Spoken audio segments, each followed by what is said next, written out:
Cròniques de Gothel. Capítol 164. Màgia de sang, el llac ritual. El megatsunami de sang ens impacta ferotge com un tren de mercancies. El cop és tan devastador que gairebé perdem la consciència i l'oremos.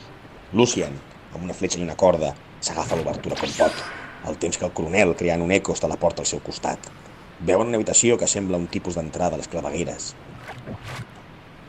Li transmeten amb senyals i crits a Metabart, qui amb una gran màgia ancestral crea una barrera per protegir el grup de l'impacte constant del torrent de sang i fetge que cerneix sobre els nostres amics.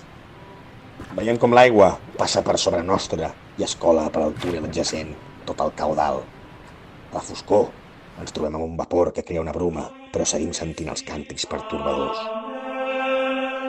El príncep Elf, de sobte, ens diu que ha vist alguna cosa moure's per la foscor, una ombra.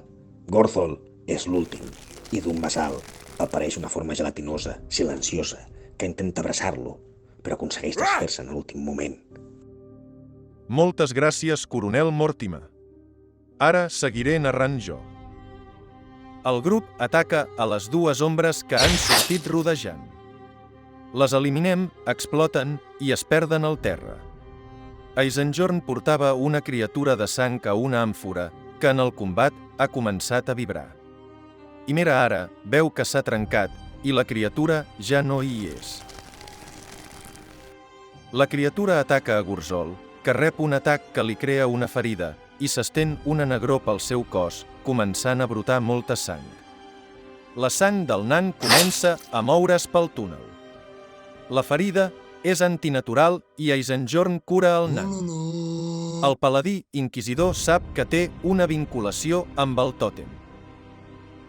Sap que és una espècie de ritual que domina la sang de les criatures vives. Tots segueixen la sang de Gurzol d'on venen els càntics.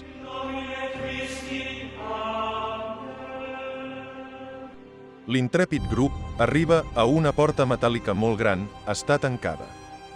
Veu unes petjades, sense cap dubte, de Nuriandel. Obren la porta i es troben envoltats de bruma vermella. Els càntics estan davant nostre, no són veus humanes ni animals. Notem que lluny hi ha una cosa molt gran i una presència a la nostra ment. Alistair sent una veu que li diu: Tu hermano dijo que vendrías. Alistair diu que els deixi passar, però sent un riure i rep un atac psíquic. Veuen com el sostre s'esquerda i cauen pedres del sostre.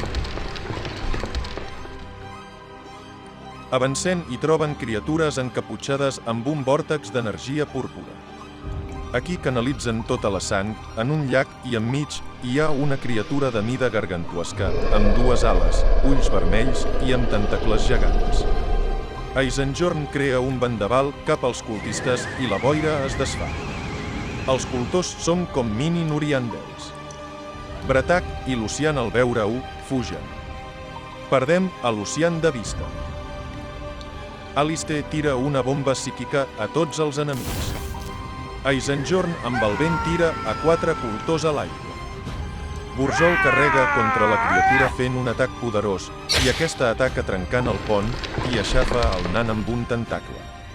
Eisenjorn, el fill del vent, arriba també amb els cultors i Bretac saltant acaba amb la criatura que cau fulminada. En un instant el grup valent percep com la màgia de sang invocada s'esvaeix.